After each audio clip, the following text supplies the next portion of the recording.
If you want to start or scale your property development business to 8 figures and beyond, then you're in the right place. This is the Property Experts Podcast with Ben Richards and Jack Diggins, two serial entrepreneurs bringing weekly insights from our award-winning businesses. In these podcasts, you'll learn how we found, funded and delivered over £80 million worth of property in the last 6 years, with templates you can use, deal analysis and deep dive discussions that will help you build your businesses successfully. We hope you'll enjoy. Hello and welcome everyone.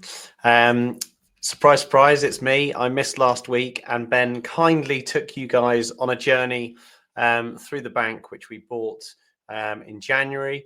And obviously we're now well underway to starting the work. So if you haven't joined us with us before, Ben will be joining shortly. We're serial entrepreneurs that run multiple businesses.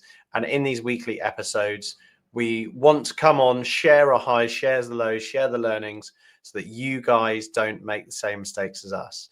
And we've got a jam-packed episode. I am doing a little bit of the tech as well as obviously speaking. So please do bear with me while I go through that. And let's get cracking. So on today's agenda for our podcast listeners, it's the 25th of April. We're going to be first off going through the deep dive questions that were thrown at Ben. I don't think he had time to do the whole review of the deal because there was so much engagement, which is really good. And thank you everyone for their questions. And I hope that you guys have come back to hear the answers to those questions. So we'll be going through those questions. I might have to start with them because Ben is caught in traffic. He's on his way back from site. So I might have to make a start. Any technical or design questions, I will leave down to him. We're then talking about where you're based in office or working from home.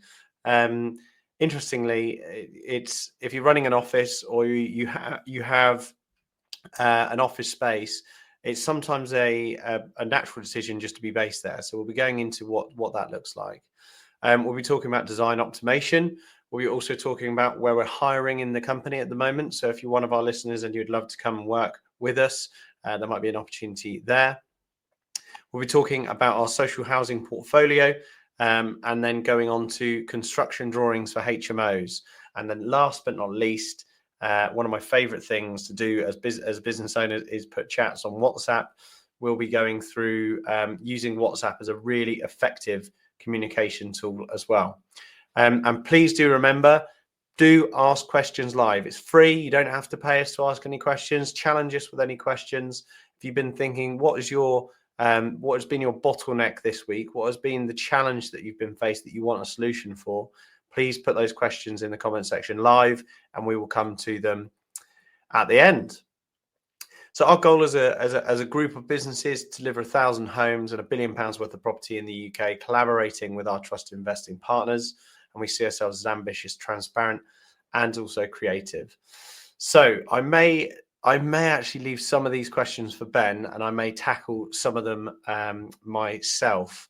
So the bottom one I can do, which is so Jamie Tuck asked a question for a 20-unit commercial to resi scheme.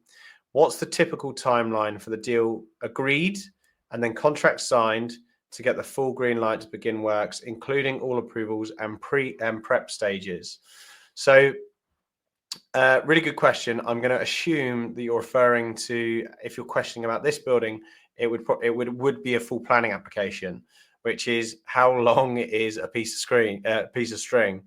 And as far as we're concerned, if this is a Class MA application, then it's a lot quicker. So we typically can get things into legals and almost to the point of exchange in a few months, as quick as a few months. In that process, we would normally submit prior approval planning application if it is liable to prior approval. That typically needs to be started within 56 days. So we would like to think within 3 to 4 months, we would have a base layer, a like de-risked version of planning. And that is the kind of the time frame to get us to the point of exchange. We would then try and agree as long as possible between exchange and completion, but let's say that's 6 weeks. And then we're really going good guns for new applications, external application designs, full planning applications, and further PD applications. I'd probably recommend you we would probably allow between sort of 4 to 5 months for those to all be dialed down, tended to be orchestrated, and then trying to get on site. We've actually realize that we're probably not the quickest on the projects that we've been working on of late to get on site. We're probably losing a bit of margin there. So that is a process actually Ben and I are catching up on next week to see if we can improve on it.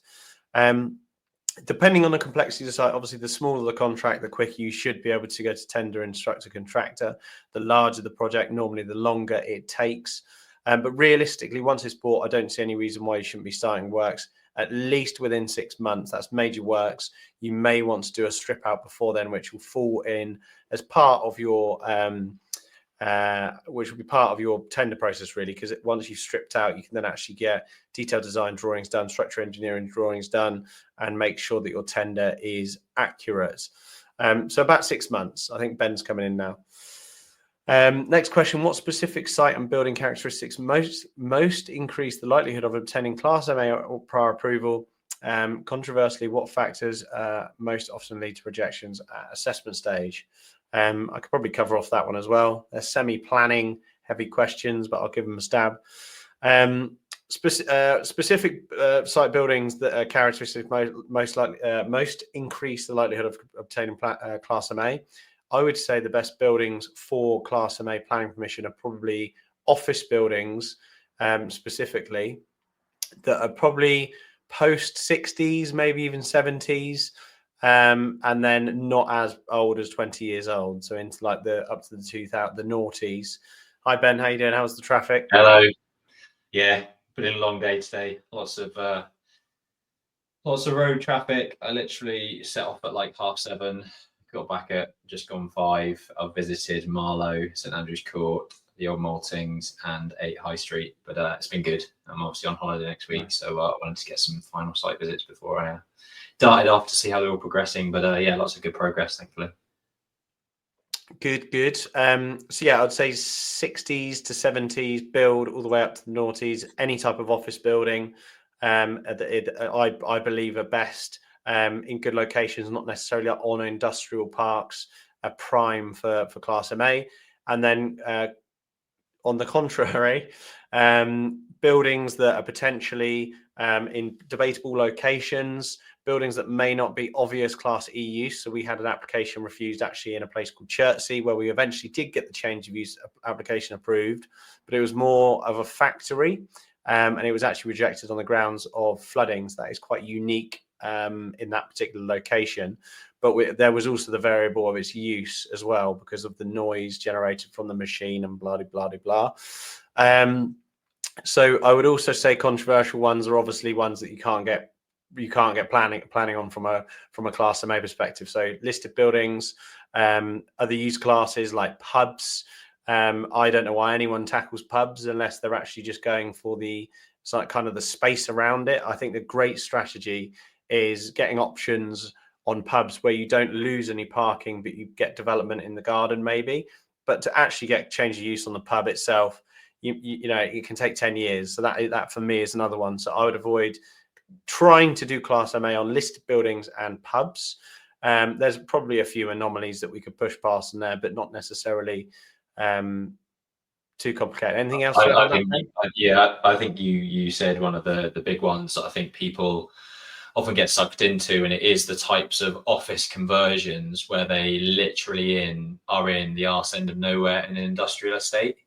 Like it's the sort of area where you've got to sell these flats unless you're renting them out. And to be honest, there probably will be people that want to rent there, because renting properties nowadays are quite difficult, and you have a queue for people to rent them. But yeah, big offices within an industrial estate, it's just not going to be that not going to be that desirable for people to move to. So just that would be for me, like the sort of, when he says conversely what factors most often lead to rejection at assessment stage, it's not necessarily going to lead to a rejection. Like you probably will get planning approval if it ticks all of the relevant boxes for noise, daylight, transport, contamination, flood, all of those key things.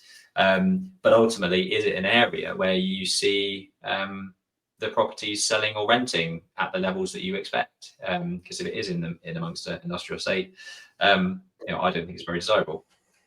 Yeah, I think you've nailed it. I think like 1980s buildings are, take St Andrew's Court for example. It's cavity wall, like solid concrete floors, open floor plates, it becomes then a fit out. It really does. There's barely any structural work that you need to do, and makes it very easy for you to convert. A couple of the big things to consider with class and made planning is obviously if you're over 18 meters or 5 stories, you have to consider a high risk building. If you'll need for 2 stair cores. Equally, cladding and asbestos can be a big whirlwind cost that you might not expect, and also glazing. If you're going to be going up, you've got to have a caveat that you've got to monitor the foundations and the structure of the existing building. But other than that, get it under offer and then worry about it. I've answered Jamie's question, so we'll move on to the next slide. And I think some of these are actually quite technical, so I'm glad you're here. Nice. So XCRI is, can you outline key compliance, planning and licensing activities when converting a 4-bed house into a 6-bedroom HMO in a non-Article 4 area for pre-acquisition through to project completion? I mean, that's the whole big topic in itself, isn't it? How long have we got? Should we? Yeah, not long enough, really. Key compliance, planning and licensing activities. Converting a 4-bed house in a non-Article 4 area. I guess ultimately, from a planning perspective, if it's a non-Article 4 area, then technically you do not need planning approval to go from a 4-bedroom to a 6-bedroom. That's what's known as going from C3 residential use class to C4, which is a HMO up to 6 persons. And this is actually something that is quite key to say, is that a property becomes a sui generis HMO when it's above 6 persons. I think some people get confused between 6-bed and 6 persons. The actual legislation from a HMO perspective is 6 persons. You could have 6-bedroom HMO, but have it occupied by 8 persons, and you would need full planning and permission to change it to a sui generis use class. So don't get confused between a bedroom HMO and a 6-bedroom HMO and a 6-person HMO. Yeah, I would actually say for me, it's actually really simple. 4-bed to 6-bed. On my first one, if XCRI, this is your first one, I would pay for the HMO officer consultation, which is 125 quid for them to do 2 visits. You've got to pay it twice, but I'd get them out when you've just bought it, tell them what you want to do, and they'll kind of rebuttal problems there and then, so you can redesign accordingly. And I would also get a fire engineer involved. Everything else, like building control, actual detailed design, tender and stuff, you can figure out as you go. But those are 2 things that I'd probably would say are the biggest things that would make you come unstuck. Cool. Licensing is always going to be very area specific. Some areas will have mandatory licensing even above 3 persons.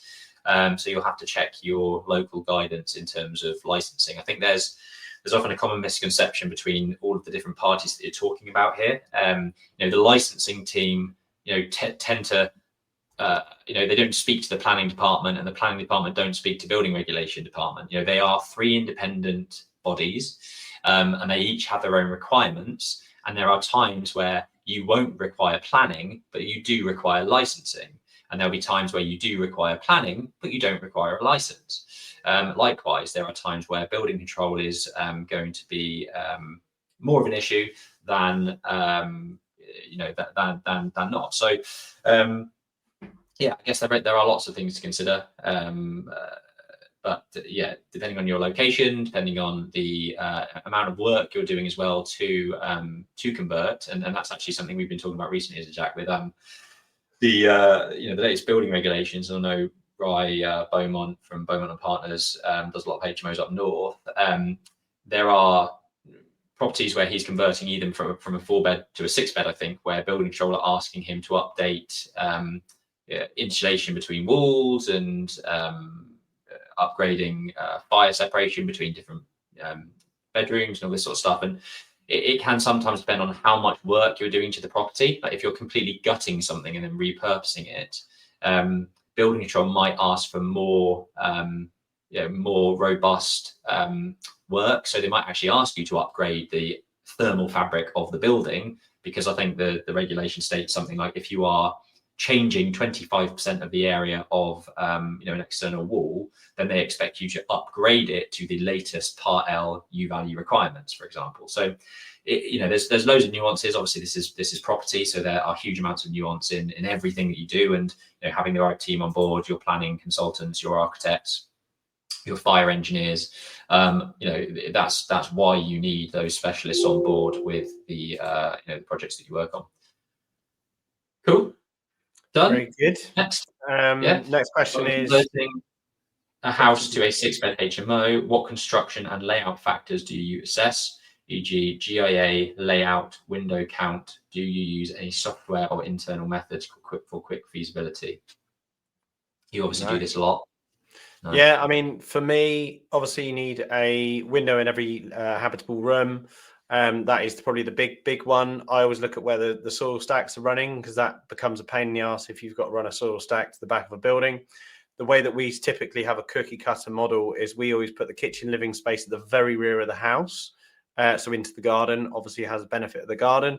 And then you almost have a fire safety stair core at the front in between the two bedrooms that run all the way up. So that's our typical layout. It's quite easy to deliver. You normally have a 2.5-story house, convert a loft, 2 bedrooms in a loft, 2 bedrooms on the first, 2 bedrooms on the ground floor. And then you have a large kitchen diner at the back, which is kind of exclusive to any fire issues if people are sleeping. Obviously, the people that are in the kitchen can go out into the garden if there's the event of a fire. That's typical. So you mentioned the soil stacks. Like, if you can stack en suites, you're going to make yourselves make your lives a lot easier. So on the ground floor, if you're utilizing the front, what was a living room, and turning that into a bedroom, for example, and installing an ensuite on the sort of spine wall in the middle, then you can probably do a similar thing on the first floor front bedroom, where your ensuites are stacked. You've got a soil stack that just literally drops straight down from first floor down to ground floor in the same location.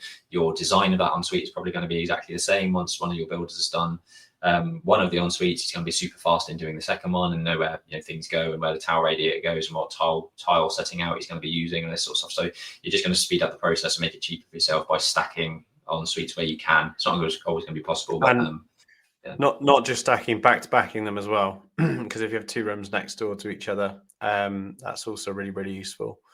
Yeah, I mean, I don't know if there is any software out there that can Yeah, I mean, I find you've got to walk the site, draw a sketch. We've got a project in Wallingford at the moment, and it's so tight to get 5 bedrooms. We're building the landing and the stair core first, and then we're just going on site and going to measure it all up on site, because it's literally going to be millimeters to get the rooms big enough to make sure that we can get 5 in. So yeah. And then I see it as a game of Tetris. For me, it's like HMOs. I've got my blocks. I've got my blocks of an ensuite. I know I can use this type of format. I can do a square one that's maybe 1.8 by 1.8. I can do a long one that's maybe 2.4 meters by 900 wide in depth. Those are my blocks. This is my bedrooms. Where do I squeeze in all of those different Tetris blocks and make it as efficient and without any holes as possible?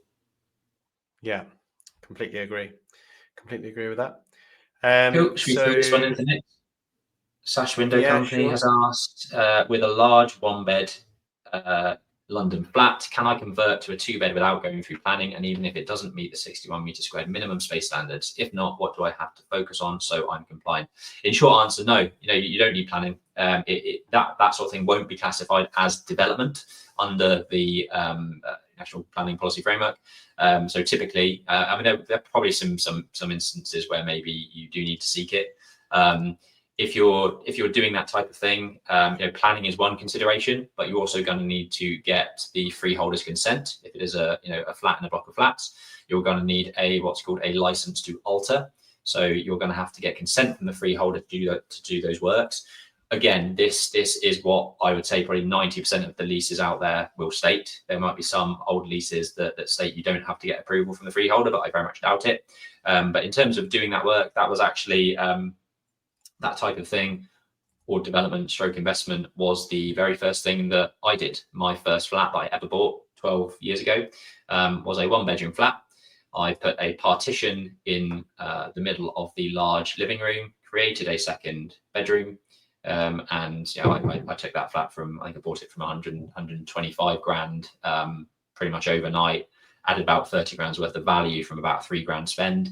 And yeah, it's a very great, you know, it's a great way to start your investment journey and add significant value with you know, not a huge amount of work. So those types of things are great. But yeah, you it's not just planning that you'll need to comply with. You will absolutely need to get freeholder consent and a license to alter to do those works typically. The other thing to consider is also building regulations. You know, if you are partitioning something up and you are moving things around, but you are, you know, you will have to then check compliance from a fire lobby perspective. You know, if you're like in my case, I was partitioning a lounge and my second bedroom is accessed off the lounge. If I was at above first floor level, I couldn't do that because I don't have an adequate means of escape from that second bedroom. I'm at ground level, so I've got a means of escape out the window in the case of a fire. So yeah, there's similar to the question about compliance, planning, and licensing. You know, there are so many different parties that you need to satisfy. You will need to satisfy planning, building regulations, your freeholder. Yeah, lots of considerations to take into account. Good. Cool. Growth acquisitions. From a cost and buildability perspective, what features make a commercial building ideal for residential conversions? What issues typically result in major cost uplift or viability concerns? Nice. Good question. Utilities, it would be my first go-to on that question. Utilities are a pain in the arse. You're never really going to know how much they're going to cost until you've literally made the applications, probably waited 2 months for a response, you know, told them that that's not how you want to do it, gone back again, redesigned it with them, and then you finally get a cost and a scheme that actually works for you and is satisfactory. But you know, until then, you've got to make assumptions. So, you know, from a viability perspective, at that point of offering, you are going to have to make a stab. And you know, more often than not, we are caught out by utilities because it always costs more than we expect. You know, a site that's got the electricity right outside on the main path directly outside your site is going to cost a lot less than having to take a new connection from across the road where there's loads of traffic management and permits required and things like that. And there's sometimes you're not going to know where they're going to want to, the electrical utilities companies are going to want to connect to, for example. So utilities is absolutely massive. We sort of mentioned it earlier in terms of like those 1970s, 1980s, 1990s buildings are so robust that typically you won't really have anything to worry about from a structure perspective, or like you know, take the old Maltings, for example. It's an 1880s building. You know, we've had a lot of issues and variations from the contractor on that because walls were blown or plasters coming off, or they've uncovered a ceiling and there's steelwork that wasn't expected to be in that location, or the pipework can't run through a certain location because there's loads of noggins and steelwork in the way, so we've had to bend the SVP around certain locations. You know, it's things that are much more unforeseen when you've got an older building than it is when you are working with a, you know, building that's only 30 or 40 years old and built very, very robustly. So yeah, those types of assets, like we said earlier, are ideal for residential conversion. What other major cost uplifts are there? Facade treatments, window replacements, often overlooked. Obviously, Class MA is all about change of use from commercial to residential, so you're changing the internal space. But more often than not, you'll want to upgrade the exterior because it either looks shit or it's you know, the windows are blown or they're knackered. And that is a cost that can be significant if you have to replace every single window in every facade. So yeah, those are definitely cost uplift concerns. What about like asbestos cladding, roofing, anything? Like our lucky thing about the old malting. Our lucky thing about the old maltings is the previous owner had recently done all of the repointing, all of the actual windows. The roof was pretty immaculate. Whereas they insulated the walls, insulated the roof for us. Yeah. they're annoyingly like dead costs. So if you have to do all of the externals and the internals, all those dead costs could be the difference between a deal working and not.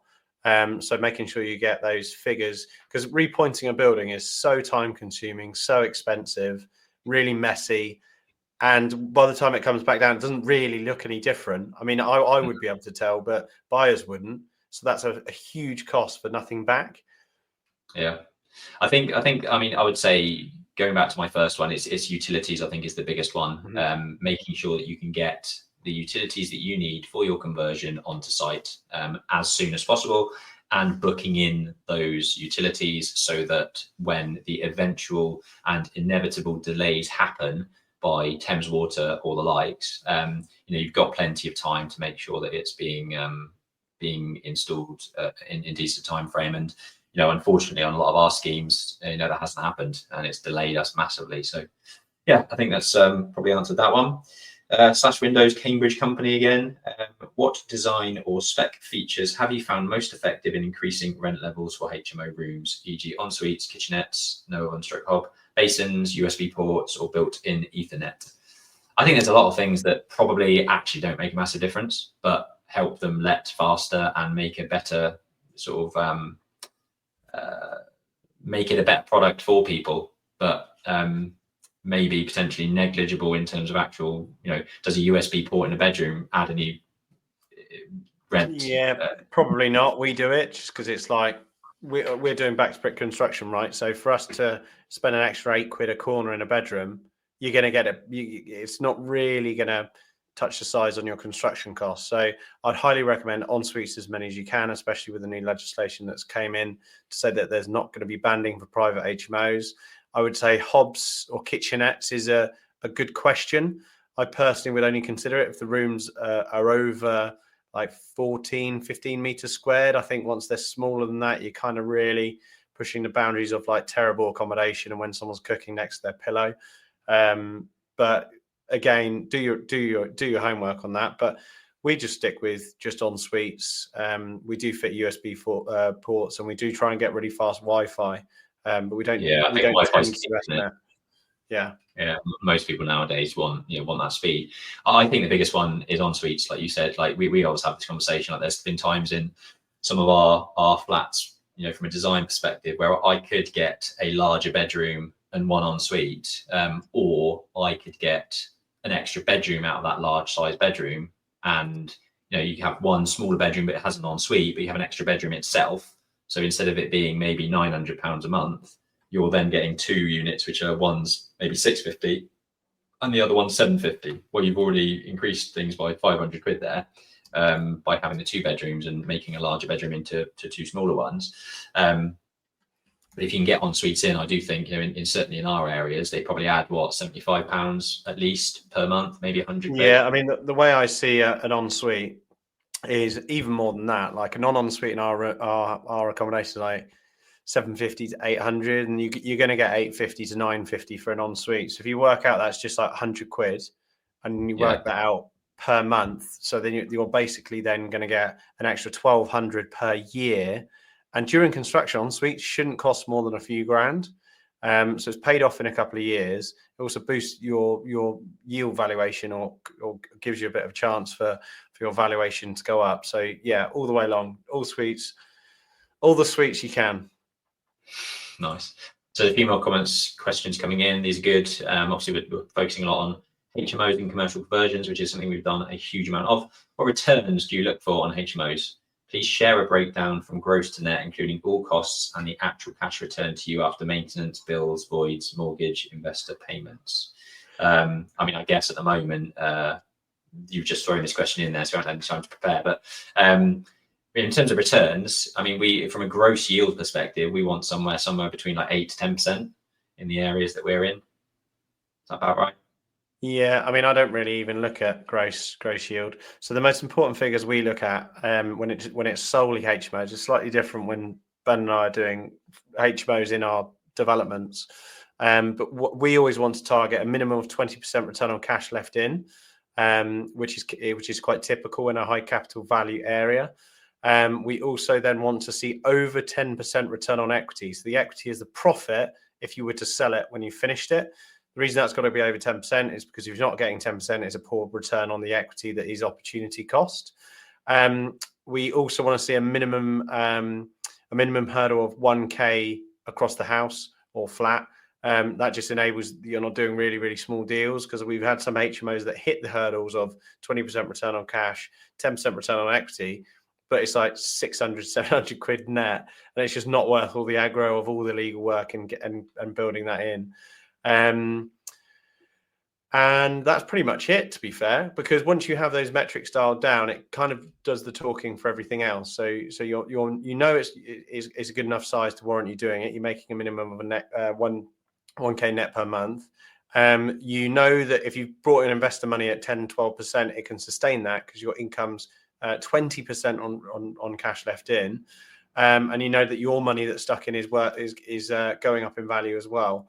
And then one other thing is we just stress test it so that if interest rates go up a couple of percent, it still cash flows, and that's pretty much it, to be fair.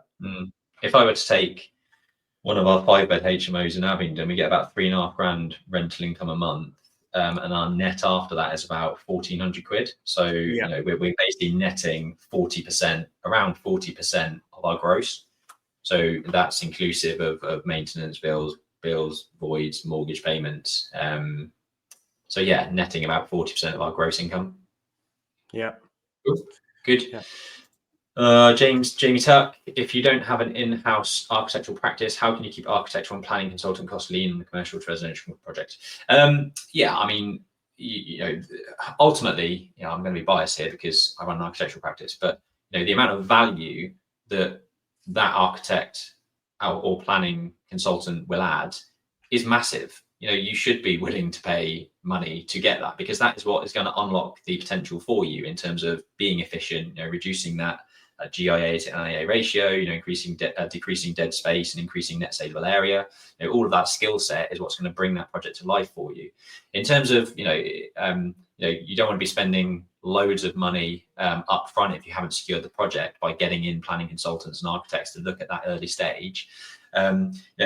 Befriend, architects that can give you like a quick glance over. You know, if you're doing lots of work with one architecture practice, you know, we do it for some of our clients where, you know, they bring us a new scheme. It's quite speculative, but we might spend an hour or two just giving them a sketch or saying that I think you can do X, Y, and Z. This is where I think it's going to end up.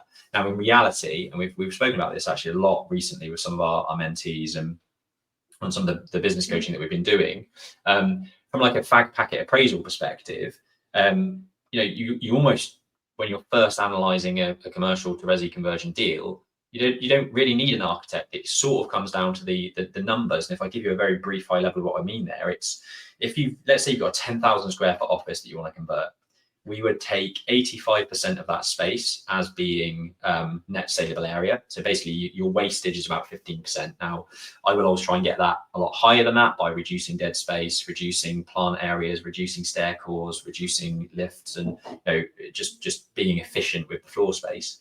So you're left with 8,500 square feet of net saleable area. Very, very loosely, I would look at a somewhere around 550 square feet as being an average blend between the 1 beds and the 2 beds that I'm likely to get out of that scheme. So that makes about 15 units. So I know out of 10,000 square feet of space, I'm likely to get around about 15 to 16 flats out of that unit. Now, actually, that kind of doesn't even really matter, because the key thing is the 8,500 square feet of net saleable space. If you can then put a square footage rate of £1 per square foot sales rate to that, you sort of know your GDV without an architect really going to town on even looking at the scheme for you. So until you've got something secured, until you've got something under offer, you don't necessarily need an architect to look at the scheme in great depth. Your figures can be run off of those sort of high level appraisal types of analysis that I've just gone through. So yeah, that would be my my feedback. The other one, this next question I love as well. Architects and consultants often prolong processes for higher fees. Any strategies or common traps to avoid to keep things efficient and cost effective?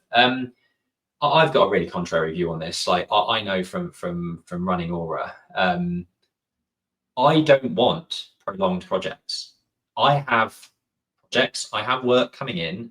I want to program that work as efficiently as I can, knowing that once I finish this project, I can move on and satisfy my other clients and move on to their next project. It's more of a hindrance, more often than not, to have clients change their mind or things get delayed and overlap and basically mean that I'm pushing other clients back because I can't fit that work in because I've had to do more work for my current client. Like I don't actually think architects and consultants really want to prolong anything because they get higher fees out of it. I just don't actually think that's as realistic as most people might think. I find it more of a hindrance than anything.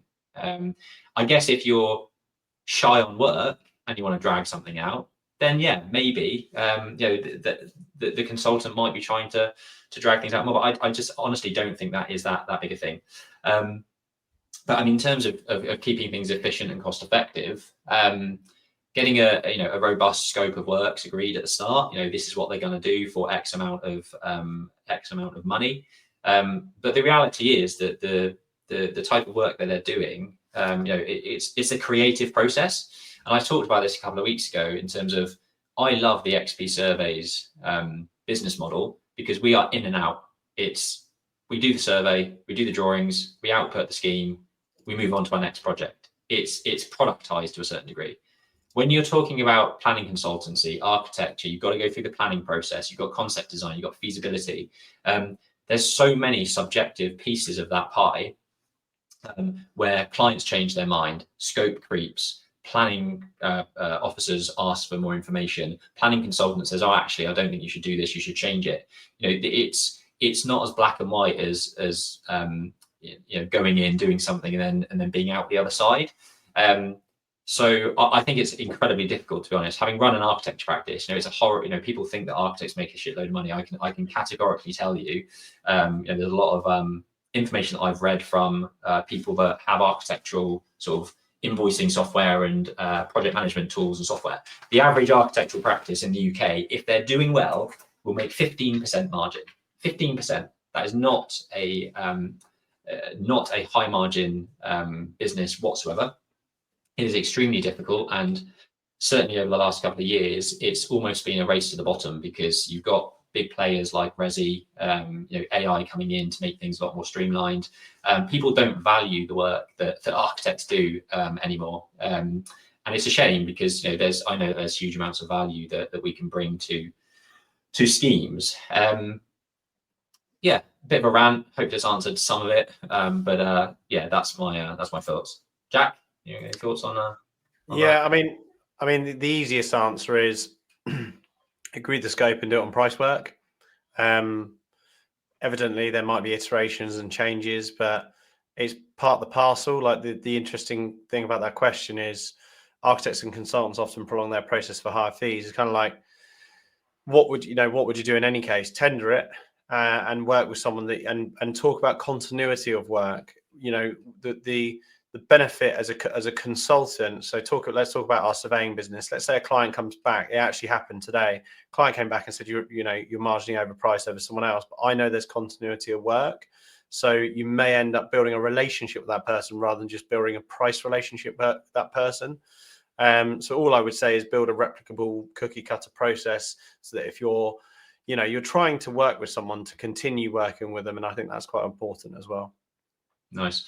James has asked a few questions. I think we should crack on and get through the main stuff, and then we'll come back to. We've done these two, haven't we? Yeah. Yeah, cool. So this in office or working from home as a director. So I've been absolutely walking through treacle with my old computer that used to be at home. That's why I used to love going to the office, because I've got my fast Mac at the office, and now I've got a new PC at home. And it's leveled out the playing field. So what do I do? Do I work in the office? Do I work from home? Do I mix it up? And I'm actually growing to struggle a little bit more to be office-based and to focus in the office, because obviously the team are on a slightly different agenda. And if I'm taking, I suppose, phone calls that you don't really want your team to be hearing, I've got to take them outside, and so on and so forth. So I just wanted to beg the question of what other directors do. And when I met with Daniel Priestley in Dubai, he explicitly told me to get out of the office and to never have a desk, and looked at me appalled that I even had one.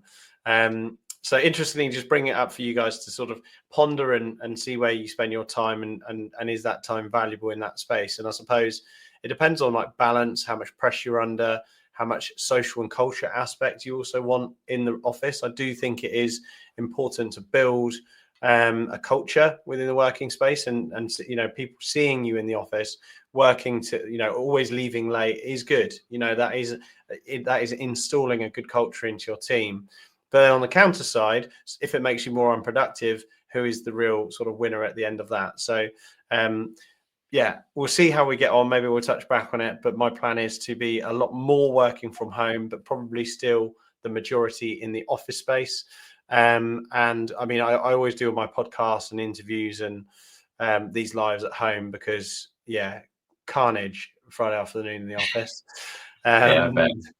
So just an interesting thought and to sow the seed. But I have found myself a lot more productive, and I do love a stand-up desk because it's game changer, and the food's better as well. I can make an egg and chorizo sandwich without even battering an eyelid, whereas at the office it's just meal deals. Very nice. I think you know what I think about this, and all of my Aura team, who some of them will be listening into this. I get in the Aura office when I do go in. I go, they're all upstairs on the first floor. There's like 10 desks upstairs. I go in, I walk in the boardroom, I sit down, I set up, and I might be down there for 2 hours before talking to anyone. You know, even if I go into the office, I like staying downstairs and not going upstairs with the rest of them, because it's happened in the past where I've gone upstairs and like 3 people have said, "Oh, Ben, can I pick your brain for this? Oh, I need you for this, I need you for this." And I've literally said, well, this is why I don't come upstairs, because you just get hounded, and there's so much going on. And what normally happens is if you're not there, they do work it out. It's just like, I've said this before, when I was you know, traveling at the start of setting up Aura, you know, it was almost a good thing that I was on the other side of the world, because the team back in the office, if they had a problem, they would often find the solution without bothering me. Whereas normally, if I'm sat next to them, they'll, you know, take up 5 minutes of my time, get to the same place, but you know, it's 5 minutes that I don't really have. So I do work from home more so than in the office. But I do agree, Jack. Like, there are, you know, I like to go in, I like to say hello, I like to show face, and you know, I think it's good for people to see you in there. But I just think, as the director of the business, you need your own space. Yeah, weirdly, there's like guilt, like what a like, I know I'm at my desk at 7 a.m. and I will not leave it until midnight, but it's the thought of other people thinking, is he working today? I don't think anyone's ever going to think that about you, to be fair. Yeah, I think we're safe. Yeah, cool. Bit of mentoring. I've actually got 3 sessions booked in this coming week. Nice. Yeah, so I mean, just touching on Ben and I, and you know, we've had how many questions? Probably 7, 8 live, and then we've also had about 6 questions from last week's episode. If you'd want all of our time to you, and you can just rebuttal questions, and we'll give you a bit of clarity on where you're going, and more so emphasize on the sort of bigger picture stuff and your strategies. You can do that, and you could just pay us per hour, or whether you get a package. And we'd be more than welcome to onboard some new mentees. We tend to kind of run through a point where we hit the sort of business strategy and goals focus pretty hard, and then we check in quite frequently, and then it does dovetail off. So we kind of let you get to the point where you're taking your stabilizers off, with all due respect, and you don't need us as frequently. So you're growing and doing the deals and competing with us, which is what we like to see. But yeah, so availability on mentoring, make sure you DM us if you would like any more info. We're happy to jump on a call to walk you through what that looks like. Over to you, Ben. Cool. What was I going to say here? Been out all day, forgotten. I think it's to do with your property ed presentation about.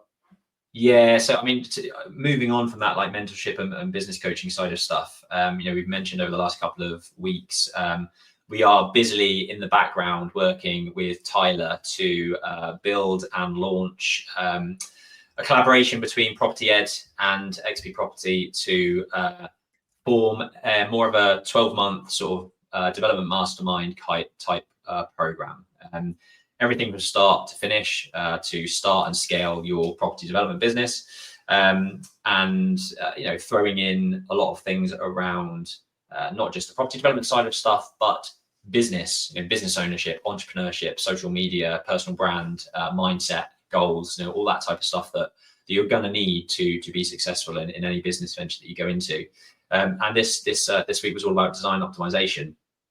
And I guess I just wanted to touch on how I've answered a few questions around kind of architectural practices, value that the architects and planning consultants can bring. And I always bring up the story from working for the Berkeley Group when I talk about design optimization, because when I worked on the second scheme that I worked on with them, it was a scheme called Prince of Wales Drive in Battersea, Nine Elms. When I first started working on that scheme, what would have been now probably 8 years ago, more than that, 10 years ago, bloody hell.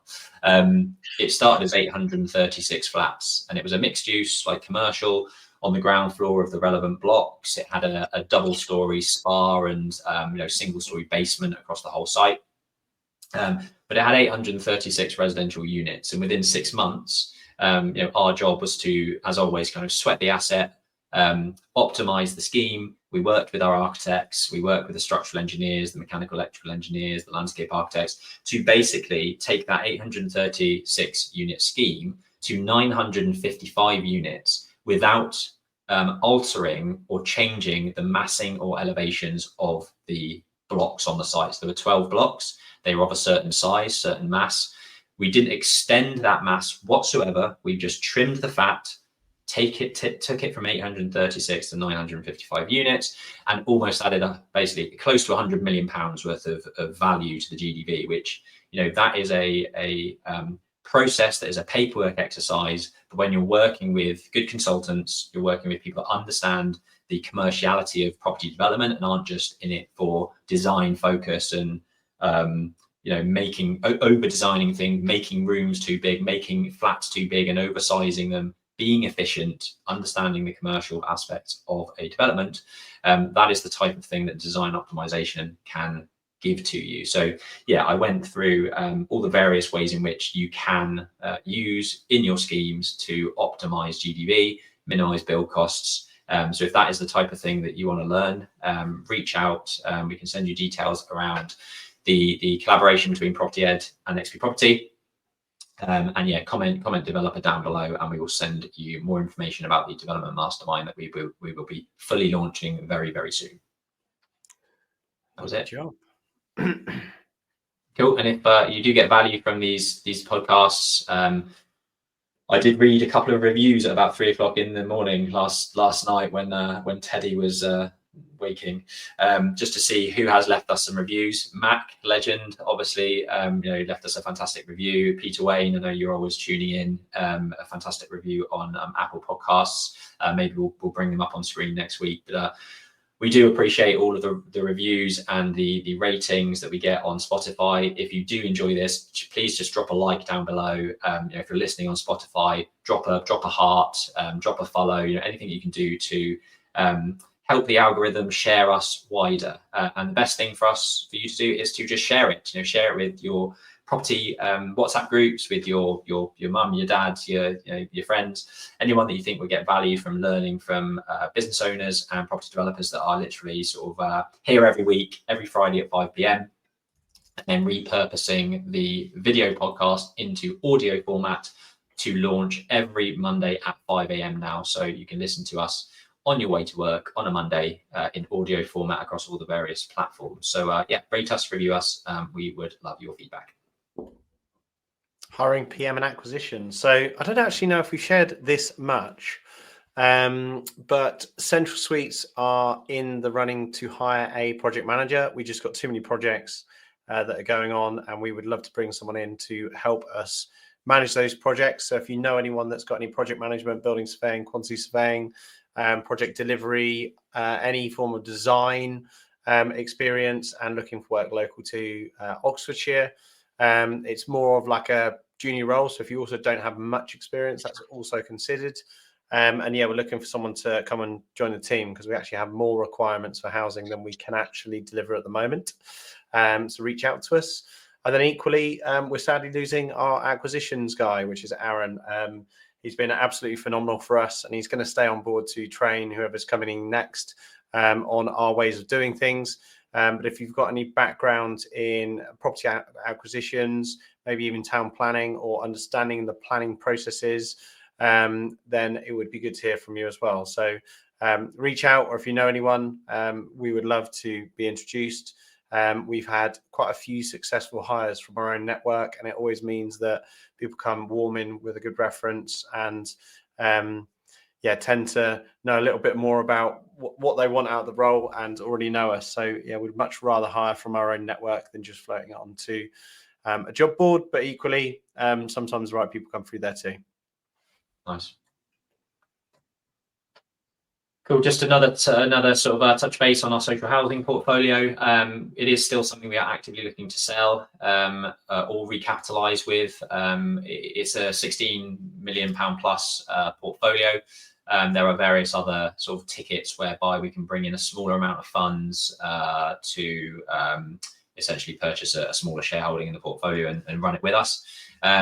So if you're interested in more stable income, that is, we've done the development works. This is a long-term income strip, effectively. All of these properties are leased on a 10 to 25-year lease to a housing provider who operate the properties on a full repairing and insuring lease. So our gross, talking about what is your specific gross to net expected income on the HMOs, which was one of the questions earlier, our gross to net on these assets is like 98%.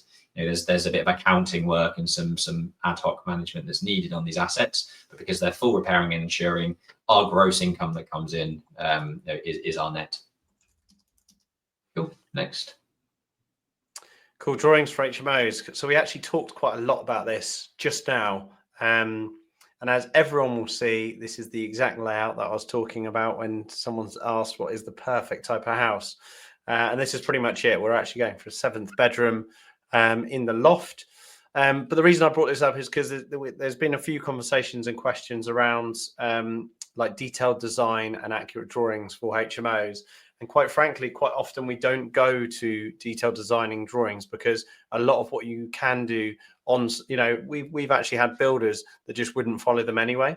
I've seen them put up stud work and they haven't actually erected it where the drawings are said, and that's quite natural for house renovations. To the detail of drawings are only as good as the person reading them, and that is what's really important to always remember. So if it's wasted on your contractor, don't get internal elevations and details about heights and distances and depths and all those sort of things. Obviously, they've got to be compliant with building control and fire regs, but most of the stuff that we do, we deal with on site. So quite a lot of our HMOs, we don't actually go to detailed design stage because we might only be spending 100 grand on renovation. And if that process of detailed design stage costs 8 grand, you may be able to just make that savings with just correcting things as you go through the project. If it's a bigger job, granted, you need that expertise and skills to make sure that what you're doing is delivered correctly. So bigger projects, definitely consider it. New builds, definitely consider it. And conversions, I'd recommend doing so as well.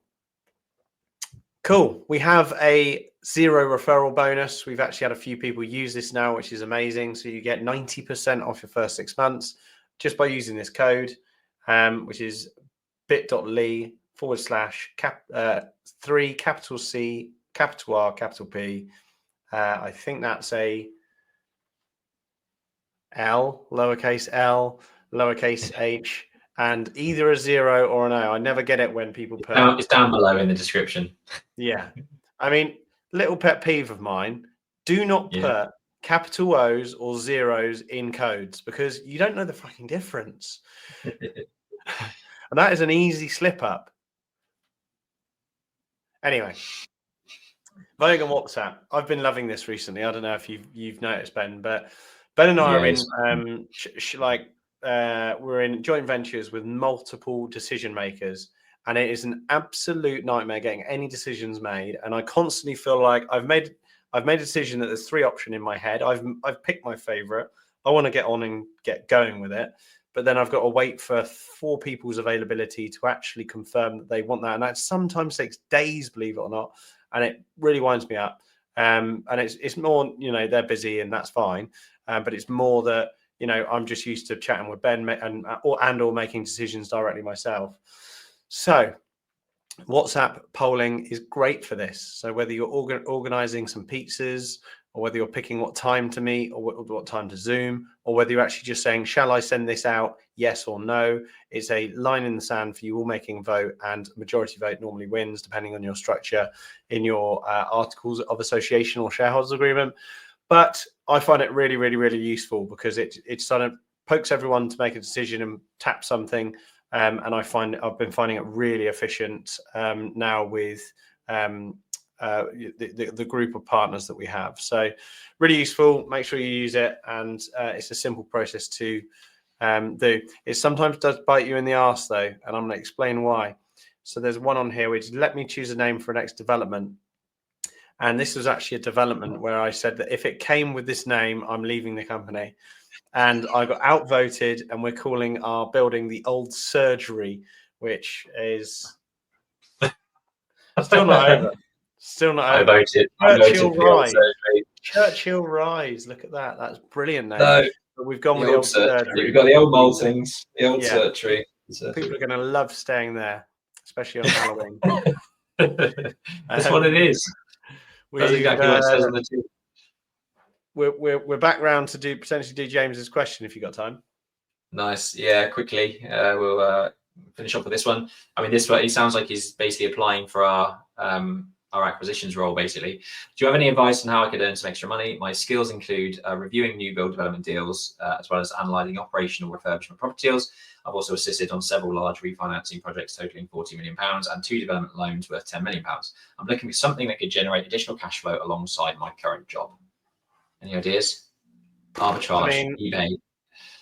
Yeah, I mean, it looks like you're getting sort of brokery, deal maker type profile, but the looks of things, if you've got a good handle on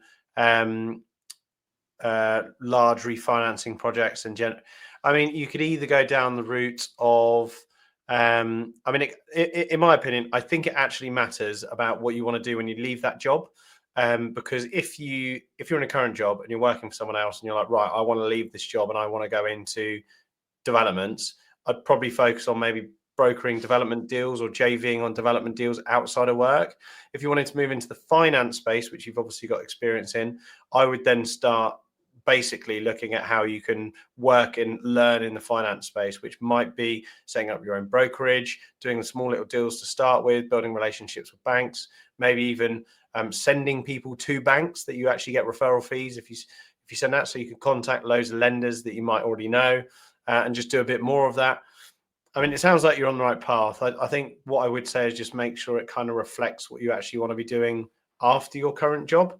And if the answer is you always want to be doing your current job, then maybe something that you just enjoy.